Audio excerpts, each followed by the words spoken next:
Welcome to Crying Out Cloud, the podcast that will make you laugh, cry, and reconsider all of your cloud security fears.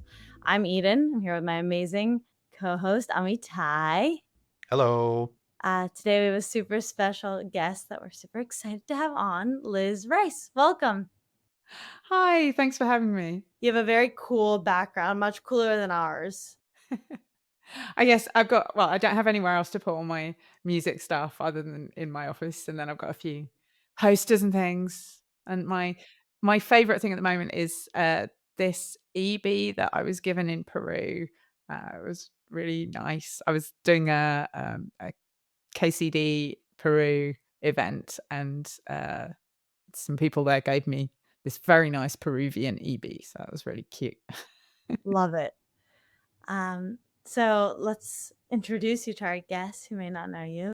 Liz is the Chief Open Source Officer at Isovalent, which is now a part of Cisco, and formerly a prominent member of the CNCF board, having chaired their technical oversight committee. She is a world-renowned expert on eBPF, container, and Kubernetes security, and we are super thrilled to have you on and to get to learn from your well of knowledge. Oh, that's very kind. It's a pleasure to be here. Yay. Where are you calling us from? I am in the outskirts of London in a borough called Enfield. So we like to kick off episodes with guests with a section called Cloud Confessions. And that is to get to know our guests a little bit beyond the serious security questions. Are you up for some cloud confessions? Okay, let's give it a whirl. So we learned via the internet that you're an avid biker. What Hmm. is your favorite place to ride? My favorite ride in the world is to a place called Jodrell Bank. Jodrell Bank has this incredible radio telescope. It's just the nicest bit of engineering, and sometimes you're there and you can see them turning the radio telescope, and they've got a really nice cafe there, so it's a great place to ride. So that's my favorite ride. Amazing. Okay. In note of the music stuff in the background, we actually listened to your music on SoundCloud. It was in the background as we were Wow. preparing for the episode. Um, there's a lot of instruments there. Do you play all of these instruments? Yes, pretty badly, but yes. I mean, I'm mediocre at lots of instruments, but I'm pretty okay at the production and kind of editing stuff and putting stuff together. So yeah. Speaking of that, you did a blog post about Deep Composer, which is a cool tool on Oh, that was a while AWS. ago. Yeah. Yeah, it was a while ago, but we read it. It was very interesting. How do you feel about incorporating like AI and these tools into your creative process? Um, I do worry about AI taking away the fun of creativity. Um, I think it could be potentially a really nice tool, and I wouldn't want to completely dismiss using AI. And particularly, if I'm editing bits of music, quite often I'm doing some pretty repetitive, tedious, chopping out bits of noise or something. And I wouldn't mind using AI to do that, but I would want to be in control of the creative side of it. Yeah. Um, I do use AI quite a lot at the moment for research. If I want to find out something, I'm finding AI to be a really good way of giving me the kind of doing the groundwork, and then I'm going to check what it says. Yeah. So I feel like AI is going to be very exciting and is going to change a lot of things in the world. But from a creative perspective, I do not want the entire world to be full of just AI generated art and AI generated music, because the fun thing is humans doing it and the personalities involved in it.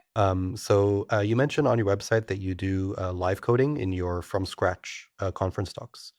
So we were curious what that is like, how that works, and what do you think makes that style effective?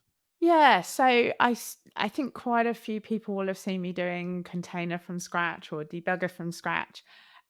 Putting those talks together, I really enjoy putting those together because first of all, you have to really understand what you're doing. Secondly, you kind of have to edit it down. You have to figure out what are the really important things that I'm trying to get across that I want to write the code for, and what are the things that are just, implementation detail that don't really matter to understanding the concepts that I'm trying to explain.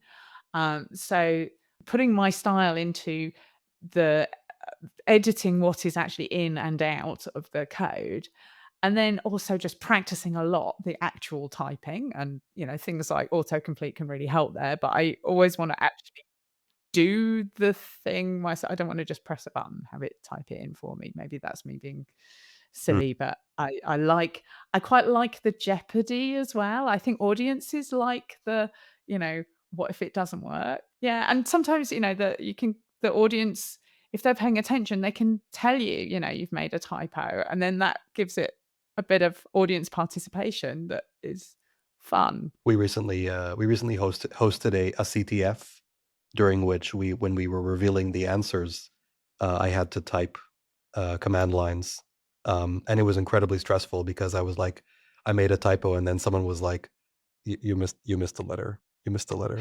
That's why it's not working. You missed a letter." And I was like, "Oh my god." That's why they put me only in charge of the music for it. Turning on and off the music. So you are a published author, which is something we want to Mhm. talk about also a bit later. But first, something we were curious about. You published a book about eBPF that has a bee on the cover, which makes sense to us. But you also published a different book about container security that Mhm. has a fish on the cover. So we were wondering why. What type of fish is this, and Yeah. how does it relate to container security? So the publisher is O'Reilly, and they're quite well known for having these animal images on the cover of the books. And they actually go out and find, I'm going to say, like 18th or 19th century books, and they have these, illustrations in, and they're all unique. Every book that they do has a unique animal print on it, and then they colorize them. And because they're not kind of drawn from scratch, they're sourced from these old animal images.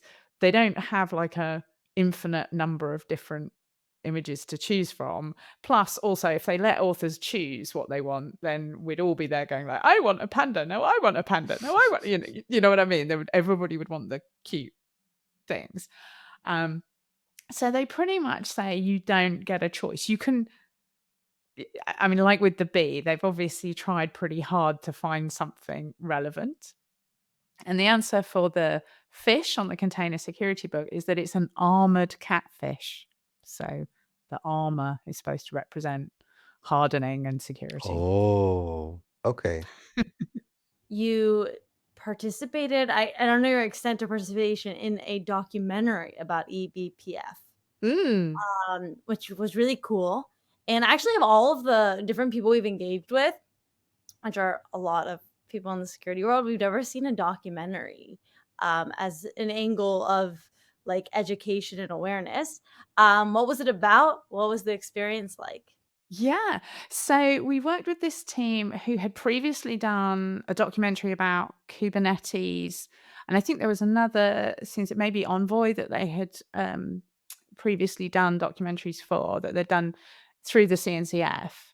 And we thought, actually, the story behind eBPF is a really interesting story. And there's some, interesting people and some characters from lots of different organizations. It would be cool to get this, you know, recorded, plus I don't know, the production quality, for all of these documentaries we've been so impressed by. So we really wanted to work with them, and they did such a great job. I really we had a screening of the documentary. I had seen it, a draft of it a couple of times before, but we had a proper screening at a KubeCon. I think it was in Chicago, and we had a packed room full of people watching it. It was like the premiere, and it was so much fun. It's interesting. Like, it really immortalizes the process. It's like you something people can watch like 50 years from now, like as a piece of history about computer science and computer security. Yeah, and I think eBPF is one of those really game-changing technologies. So it's nice, that people like Alexei and Daniel, who were the original creators of it, get to tell their story, and really, um, emphasize their place and the place of eBPF in the evolution of software and the evolution of particularly infrastructure software. Okay. You ready for the most famous question on the podcast? It's the one that comes back and back again. If you were a vulnerability, what type of vulnerability would you be? You see, I don't want to say I'm going to be a remote code executioner, although I would be quite good at typing it in really quickly, you know. So I could type in my remote code execution live. Um, yeah, but I imagine everybody says that. No. Well, I think Is that's it like not? the thing that everybody wants, and then people try to be original, and then they say different things. So Ah. that one might be free. Well, in that case, that's me. I'm gonna come into your system and type in a command from stage. Really fast. You might be Amazing. a race condition. There's an idea. Yeah. You passed the cloud confessions. We've graduated to the serious questions. Are you ready? Okay. Your title is Chief Open Source Officer. Can you tell us what that role entails and how you got there? Like a lot of titles, it's, we kind of made it up, but we really wanted to emphasize the importance of open source to Isovalent, to the whole Isovalent team. And, we really built our business on top of eBPF and the Cilium project and now Tetragon as well. You know, the open source projects are important to, so many members of the team, it's what they're passionate about. And we really believe in being able to provide, enterprise distributions of those tools. Um, and we want to make sure we are doing the right thing by those open source communities. And Cilium is owned by the CNCF. It's not an Isovalent project anymore, but we invest a huge amount into it. We um, we always want to be doing the right thing by the community and balance that against the business. So in a lot of ways, what I and my team do is make sure that we're providing those guardrails to the engineering team, and maybe the tension between proprietary software and open source. We can be there to advocate for doing the right thing for the open source project, but without getting in the way of the business side of things. We also do a lot in terms of evangelizing that technology and trying to encourage other people to use, whether that's eBPF or Cilium or Tetragon, how powerful the open source could be for whatever it is, that whatever problems they need to solve. And for some people, those open source projects will give them all that they need and they don't need an enterprise solution, and that's great. But maybe one day they do need, they need somebody on the end of a phone to shout out if something goes wrong, or they need some enterprise specific features, and they already know and trust, they know the technology, they know the team, they've worked with us in the open source world. So it's I think open source can be a really powerful way of showing off your technical expertise as a team. So you were previously on the CNCF board. So for those not familiar, we wanted to ask, what is the CNCF? What do they do? And how can people benefit from their work? Yeah, sure. So CNCF stands for Cloud Native Computing Foundation. It's a foundation within the family of Linux Foundation foundations. How many times can I say the word foundation in one sentence? And it's an entity that exists to be a neutral owner of open source projects. So for cloud native, specifically cloud native related projects, the Linux Foundation obviously was originally set up to be the neutral home for Linux itself. And the idea is that by being a neutral owner, no one company can dictate the future of these projects. Lots of companies can get involved, obviously being sponsors and members, and helping the foundation to be successful. Um, but really, it's there to make sure that there is a neutral ground, so that if you're a user and you're consuming a project like Kubernetes or Cilium or Envoy or any of the 200 whatever plus projects from the CNCF, you know that you're never going to be held over a barrel by one particular vendor. You might well work with vendor, you might well work with multiple different vendors for different projects, but you know that if push comes to shove, there are other ways of consuming basically that software. You know, if for whatever reason, I mean, we saw this when Cisco acquired Isovalent. There were naysayers, let's say, who thought, "Oh, that'll be the end of Cilium, because Mm. Isovalent won't want to invest in it anymore." Because and actually, it couldn't be further from the truth. Cisco have been incredible supporters of us continuing to do, what's worked for us before continues to work for us now. We continue to do a ton of investment in open source Cilium, but if Cisco, for whatever reason, had decided they didn't want us to invest, the Cilium project would still be there. And I think, to be honest, the likelihood would be loads of people who work on Cilium would want to carry on working on it because they've put so many, years of their life into it, into building that project, and they really want it to be successful. But yeah, thankfully, Cisco have been super supportive about continuing to do that. Yeah, I think it also feels like it's sort of a stamp of approval in some cases for some of these projects. Yeah, definitely. So the CNCF gives these maturity levels, where essentially, if you get a graduated project, that's saying to an end user, this is widely adopted. It's got good practices. It's got things like security processes for the project, so you can have some level of comfort and confidence in using that project. Let's shift a little bit and talk about eBPF.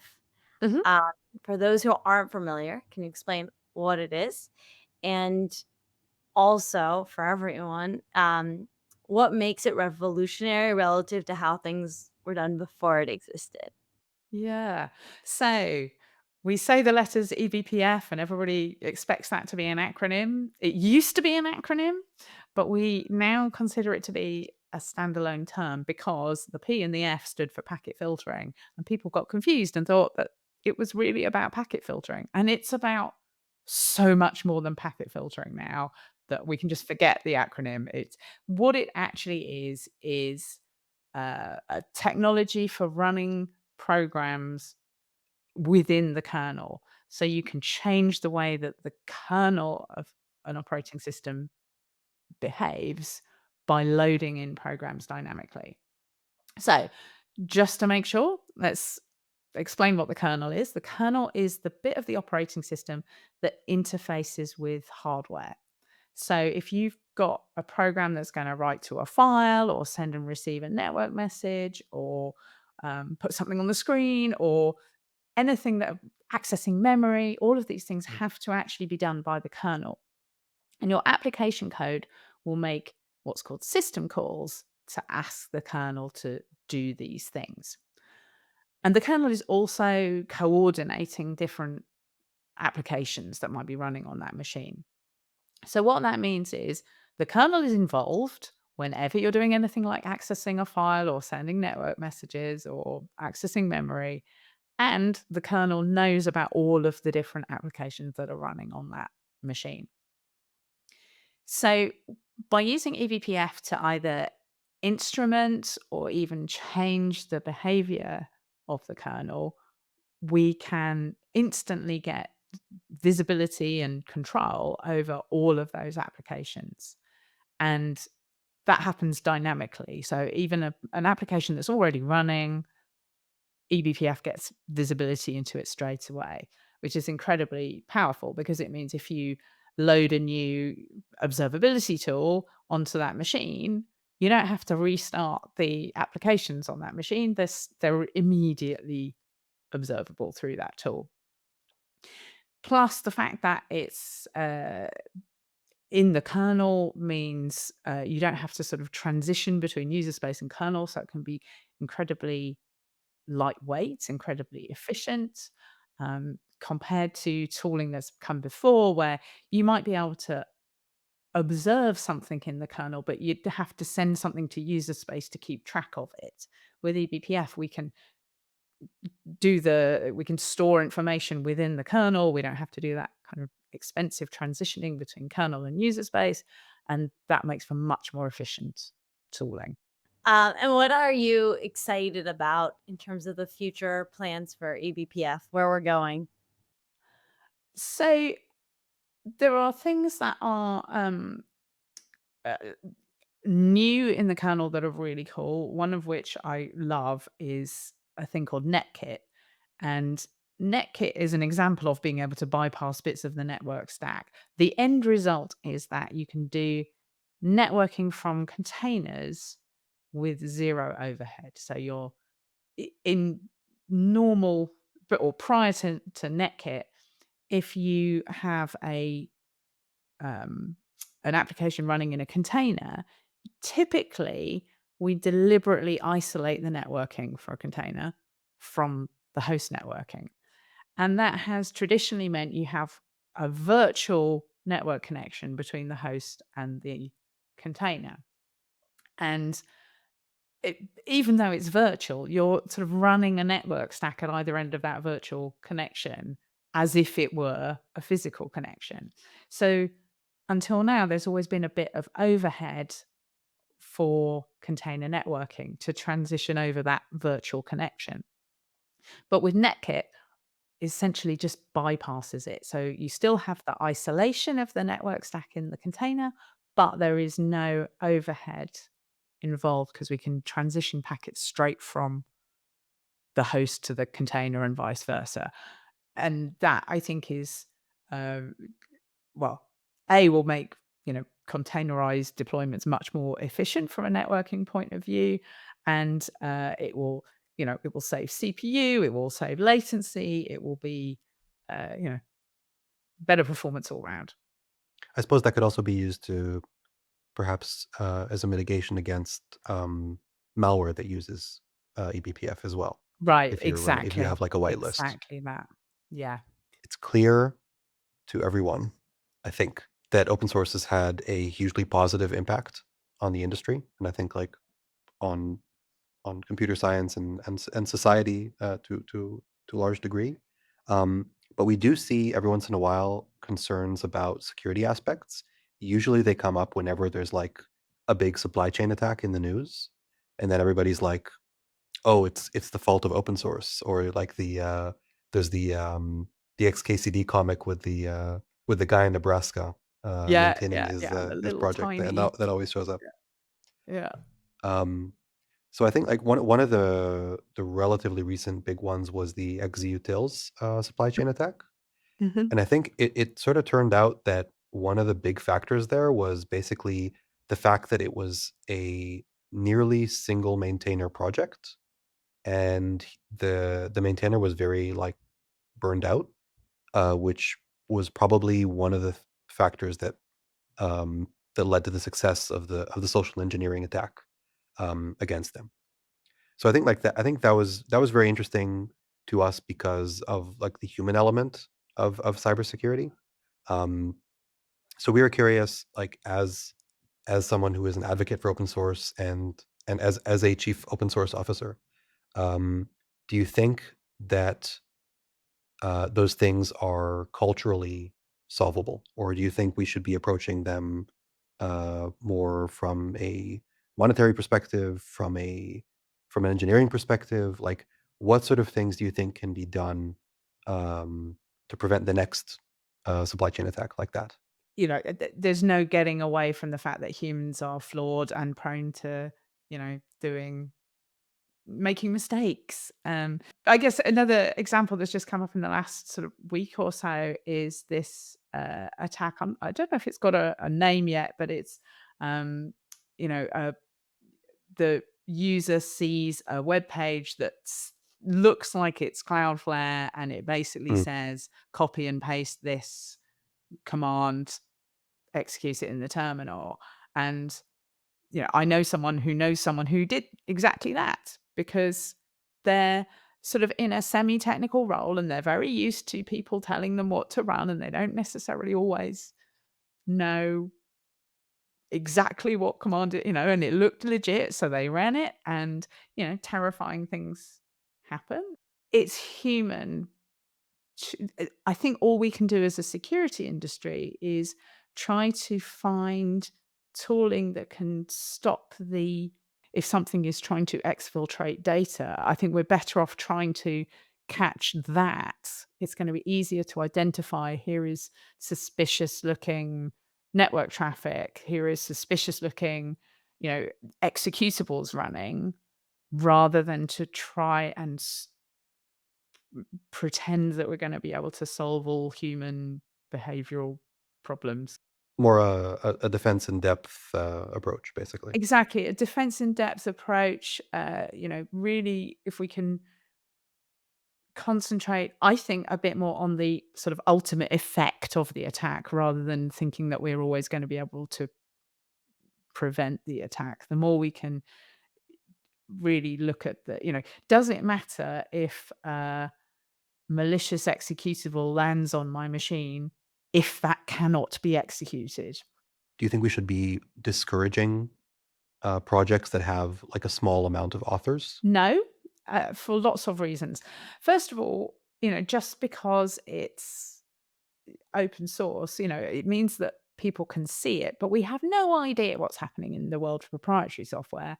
And just because a piece of code is proprietary doesn't mean to say that it's got any more people paying attention to it than an open source project. So I think the distinction between open source and proprietary is pretty spurious. We just don't have the data about proprietary code in the way that we do about open source. Should we discourage projects that have small number of maintainers? I would say absolutely not, because how do people learn? How do people get stuff out there? You know, um, one of the things that foundation owned projects try to do is encourage there to be more people involved, and to Like encourage. once it gets Yeah, traction. exactly, and to encourage things like um providing a pathway for people to get involved in projects, which, a lot of people, when they're writing a piece of code, their main interest is solving a problem with code, and their main interest may not be teaching other people how to Enterprise contribute support. to their project. Yeah, yes, definitely not support. Um, Another way to also start, I think, thinking about this is looking at like incorporating AI tooling into their work. Um, what are your thoughts on like vibe coding and AI assisted coding in general? I think this is a really fast moving space, and perhaps by the time this podcast has even gone out, it might have changed, and my opinion might have changed. But I think there is some really useful AI assistance out there. So I don't want to dismiss it or imply that we shouldn't be using it. But we are also seeing a lot of AI slop contributions to open source projects. There are far more contributions than I am happy with, where somebody has basically picked an issue, pointed and some kind of AI coding tool at it, and it's created something that looks plausible. And it might actually be quite complicated. There might be quite a lot of code to review. There's typically some really beautifully documented PR. And the problem is the person who's written the code or used AI to write that code maybe doesn't actually understand fully what it is that they're trying to contribute. And they don't necessarily fully understand the consequences of those changes. And they've created work for the maintainers of that project who have to review it. It's work for them to push back to the contributor and say, why have you done it like this? Or did you consider that? Well, actually, they didn't consider anything at all. The AI did all the considering. And ultimately, I imagine that there will be AIs doing a bit of this sort of work between themselves, and helping to figure out whether something is worth committing or not. At this point, and this is where I'm really very much in this is going to change really fast, but I have seen some terrible, terrible, PRs where maybe AI has even written in a comment going, this is where the implementation would go. And the person making that submission has not even spotted that comment. And, it's just overhead. And one of the risks of this kind of AI contribution is burning out maintainers who have better things to do than reviewing the work of AIs. First of all, listening to you explain things you're so articulate and so good at explaining concepts that my next question is actually even more relevant than when we wrote it. And it's about the books you've written. And I think also it's also quite on point because we're talking about AI and that might change in a week. And when you write a book, it's quite static. Mm. Uh, can you tell us what topics your books do cover and how you kind of keep them relevant in this very ever evolving landscape? Yeah. So my container security book, I have just written the second edition. It's in production right now. And it's about 5 years since it was published. When I wrote it, was really very deliberate about trying to talk about the concepts that I felt were pretty fundamental and that wouldn't change very much. Mm. You know, a container is a container. It's going to be made of namespaces. In that 5 years, there is, an extra namespace. So, like the second edition needed to talk about that. The way that we do C groups, which is another sort of aspect of containerization, has changed quite a lot. So that was worth updating. The C groups still do the same thing, which is kind of limiting resources that are available to a given container. So the concept was still, reasonably the same, but the actual examples needed to change quite a lot for the V2 implementation. Loads of new things had been invented. So, you know, 5 years ago, we hadn't really started talking about supply chain security yet. So that was a whole new thing that I needed to bring in. There were things in the CI/CD pipeline that related to what we ultimately called supply chain security, but yeah, that's moved on a huge amount. I think there are lots of things in technology and in life that there's a concept that you can grasp, and then you can map that into the future. The As things evolve, you can take that concept with you and carry it forward, and it can be a useful mental model. And it doesn't always matter if it's not precisely, if the examples aren't precisely right, that's not really the point. Well, we will link to your books if our listeners would like to give them a look, which we highly recommend. What a joy to have you on the podcast. Thank you so much for coming. Oh, This it's was been great. delightful. Thank you for having me. If you enjoyed the show, be sure to subscribe and share a link to the podcast, but not your cloud keys. And as always, if your cloud security strategy is making you cry, don't worry, just cry out loud.